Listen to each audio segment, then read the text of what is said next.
Hey guys, this is Matt from New Life Church. Wanted to give you a quick rundown of the Aviom.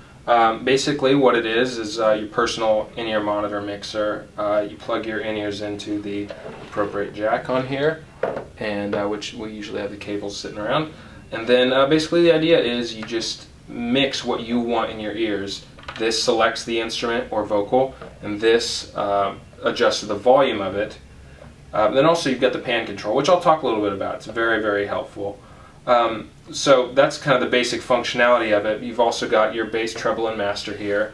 I usually leave the bass and treble at noon to start out with, and then after I've got my mix built in my ears, I use this to just kind of correct overall tonal issues, but I usually don't mess with those a whole lot.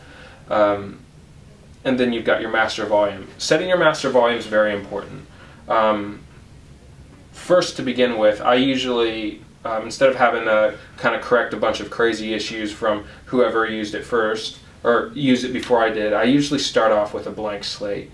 And this is a nice little trick. You've got this button over here, the recall button and the mute button. If you press them both at the same time, it'll reset your mixer so that everything is panned directly in the middle, and also all the volumes are turned down.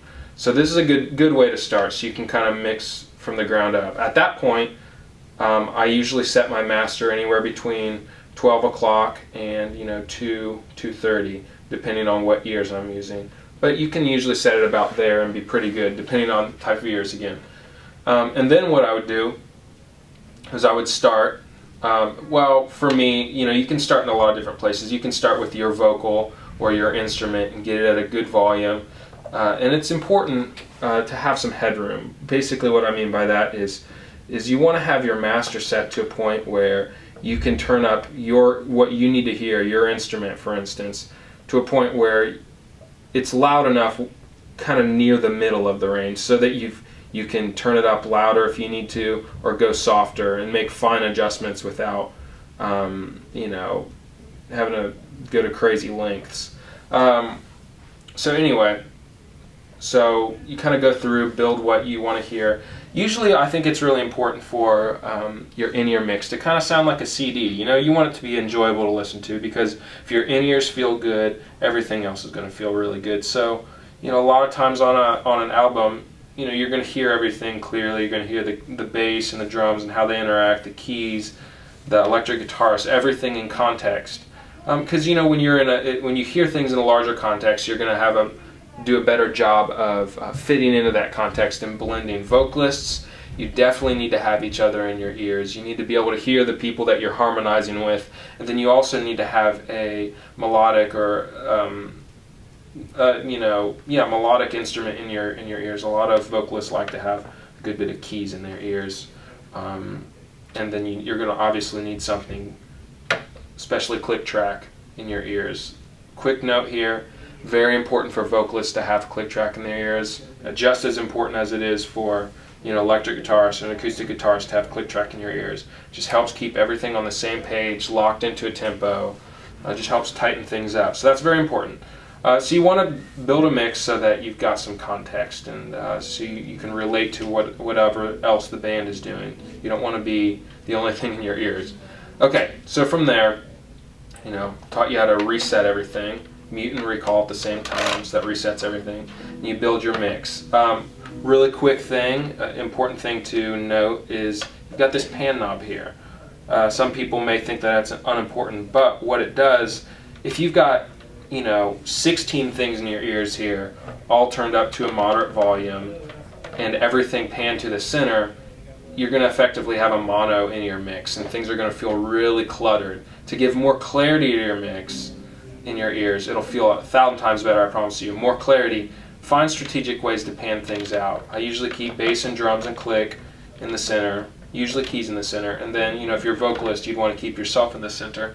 But think about how a CD is mixed. If you take your electric guitars and pan them out nice and wide, it'll give a lot more clarity. There'll be more room for your vocal in your in-ear mix. You'll be able to hear yourself better. So, experiment with panning things out. It'll give you more space, more clarity in your in-ears. Things will sound less cluttered and harsh. So that's a very important thing to do. From there, also got a couple other very important functions. For instance, you've got the solo and mute buttons. If you want to, for a second, solo one thing out, isolate one thing, like let's say I'm playing electric guitar and everybody's kind of jamming around during setup and I want to just hear myself, I'll just click on mine, hit solo, so that mutes everything else and all I hear is myself. It's a nice little function. You've also got the mute button. You know, whatever you might want to use that for. Maybe there's a noisy channel or something, instead of having to turn it all the way down or something, you can just temporarily mute it. So if you see this yellow button on, that means that that channel is muted. So you want to make sure, if you can't hear something, check it, make sure that yellow light's not on. Anyway, so that does that. You've also got your save and recall functions. To save your mix, which is very important, you know, so you can access it later, because if you lose power, you'll usually lose your settings. So it's important to save your mixes. To save, you hold these two buttons down, and then you press any one of the 16 locations, and then it makes a flashing signal there to tell you that it is saved. So that saves, you know, all the memory of everything that you've mixed in there. And then to recall, all you have to do is press the recall button and then press the channel that you saved it to, and it'll pull it up. Alright, well hopefully that helps you guys. That was just kind of a basic overview of it, nothing too crazy, but a couple things that I want you to think about and make sure to remember is, first of all, mix things so they're in context. You need to make sure you're hearing everybody that, well, not necessarily everybody, but hear things so they make sense and are musical. So kind of think about that. Panning, very important. I always like to pan my electrics, pan my acoustics if there are two of them, and then kind of pan my vocalists out to kind of represent what's going on stage. If I've got, you know, 3 vocalists to my right, I kind of pan this one furthest out, kind of work my way in. So what I've got going on in my ears represents what's physically on stage. That's a great way to approach it a lot of times. But the idea of panning is just to give you more clarity in your ears. So ultimately, so you can hear what you're doing better. Also, another thing, vocalists, 2 things for you. It's very important for you to have other vocalists in your ears so you can create a good blend with your vocal parts. Also, vocalist click is very important for you as well, so don't neglect that. It's very important to keep everybody together. And then one more quick little note. If you're to a point where you're, like, let's say you're vocal 5 and you've got yourself cranked and you're not loud enough, before you try to talk to the front of house engineer and tell him that your vocal's not loud enough in your ears, please check your master volume. If that means that you have to push your master volume a little bit to get yourself loud enough, maybe back this down, get to a point where, you know, you're at a near middle point and you're loud enough. If you can do that, and get yourself loud enough that way, that's better than having to kind of stop the rehearsal and have the front house engineer adjust levels. So, you know, if you can't get something loud enough, adjust your master volume. And if you're still having problems, if you get around 3 o'clock or higher and you can't get it loud enough, then by all means talk to the front house engineer and he'll make an adjustment. But always make sure to try that first. It's very important.